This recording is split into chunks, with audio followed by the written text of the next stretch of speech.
दोस्तों, इस चैनल पे हमने आपको एक से बढ़कर एक दानवों के बारे में बताया है। ऐसे दानव जिनमें कुछ का उल्लेख किताबों में किया गया तो वहीं कुछ के ऊपर फिल्में बनाई गई जो कि लोगों के बीच काफी मशहूर हुई। भले ही इन दानवों का परिचय अलग अलग रूप से किया गया हो, लेकिन एक बात जो इन सभी दानवों में समान है कि यह सभी काफी डरावने और खतरनाक दिखाई देते हैं। फिल्मों और किताबों में इन्हें इतने खतरनाक रूप से दिखाया गया है कि एक फिक्शनल मॉन्स्टर होते हुए भी लोगों ने इन पे विश्वास करना शुरू कर दिया। और कुछ लोगों का तो मानना है कि यह सभी दानव असल में भी धरती पे मौजूद हो सकते हैं, क्योंकि समंदर का ज्यादातर हिस्सा आज भी खोजने को बाकी है। लेकिन सोचने वाली बात तो यह है कि क्या होता अगर ये जीव न केवल असल में मौजूद होते बल्कि इनके बीच भयंकर लड़ाई हुई होती, और यह लड़ाई ऐतिहासिक हो जाती अगर लड़ने वाले दानव और कोई नहीं बल्कि कुथूलू और गॉडजिला होते।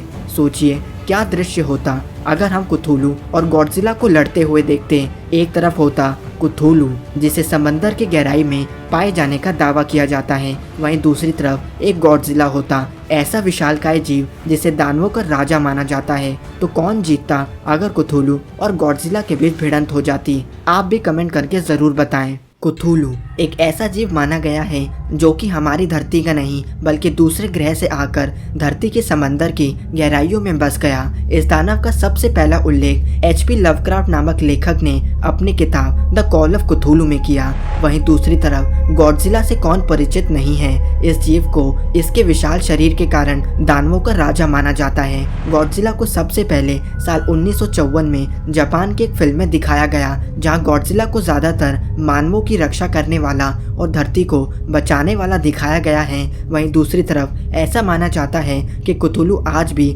समंदर की गहराई में कैद है, और जब तक कोई व्यक्ति कुथूलू के द्वारा बनाए गए शहर रिले को ढूंढ नहीं लेगा तब तक कुथूलू एक श्राप के तहत समंदर में ही कैद रहेगा। लेकिन एक बार वे किसी तरह से आज़ाद हो जाए तो वे धरती को तहस नहस कर देगा।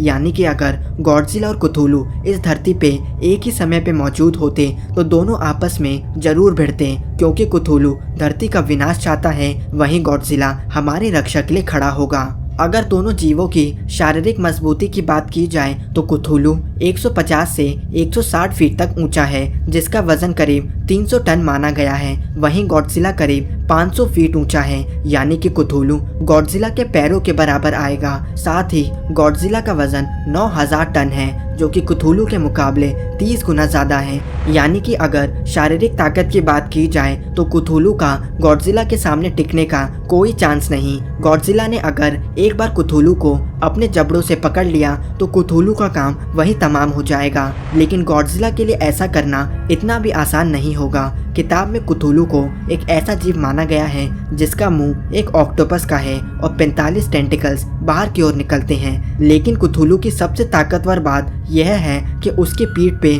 2 पंख भी मौजूद हैं, यानी कि कुथूलू गॉडजिला के शरीर पे हवा में उड़ते हुए भी हमला कर सकता है। साथ ही गॉडजिला के बड़े शरीर के कारण वे कुथूलू के मुकाबले कम फ्लेक्सिबल भी होता। गॉडजिला की सबसे बड़ी ताकत उसके मुंह से छोड़ा गया एटॉमिक ब्लास्ट है। जैसा कि हमने आपको गॉडजिला वाले वीडियो में बताया है कि गॉडजिला का शरीर इतना बड़ा इसलिए है क्योंकि इस जीव को कभी खाने की कमी नहीं होती, क्योंकि यह दानव न्यूक्लियर एनर्जी एब्जॉर्ब करके अपना पेट भरता है और यही एटॉमिक एनर्जी वे अपने मुंह से फेंक सकता है। यानी कि कुथूलू उड़ते हुए गॉडजिला पे हमला कर सकता है, वहीं गॉडजिला अपने एटॉमिक ब्लास्ट की मदद से कुथूलू को हवा में गिरा सकता है। लेकिन गॉडजिला को अपने निशाने को सटीक रखना होगा, क्योंकि हर एक एटॉमिक ब्लास्ट के साथ गॉडजिला की एनर्जी कम होती रहती है। यानी कि अगर गॉडजिला अपने ज्यादातर निशाने चूक जाता है तो ऐसा भी मुमकिन हो सकता है कि वे अपनी सारी एनर्जी खो दें और कुथूलू को गॉडजिला के ऊपर भारी होने का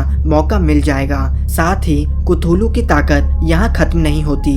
HP लवक्राफ्ट ने अपनी किताब में बताया है कि कुथूलू की आंखों को हिप्नोटाइजिंग माना गया है, यानी कि अगर कोई जीव एक बार इसकी आंखों की ओर देख ले तो वे उसे अपने वश में कर सकता है। लेकिन कुथूलू की यह ताकत तभी काम करती है जब तारे एक निर्धारित लाइन में पाए जाएंगे। ऐसे में एक बात तो पक्की है कि कुथुलू गॉडजिला की आंखों में देखने की पूरी कोशिश करेगा, और अगर वे ऐसा करने में सफल हो जाए तो जो गॉडजिला धरती की रक्षा के लिए लड़ रहा था वे कुथुलू के साथ मिलकर धरती की तबाही करना शुरू कर देगा। इन सभी बातों से एक बात तो स्पष्ट है कि अगर तारों की अलाइनमेंट और बाकी सब हालात कुथुलू के पक्ष में होती हैं तो इस लड़ाई में कुथुलू ही विजेता होगा। लेकिन अगर ऐसा नहीं होता है तो निश्चित रूप से गॉडजिला ही कुथुलू पे भारी पड़ेगा। तो दोस्तों, आप क्या सोचते हैं इन दोनों जीवों में से कौन जीतेगा? अपनी राय कमेंट करके ज़रूर बताएं।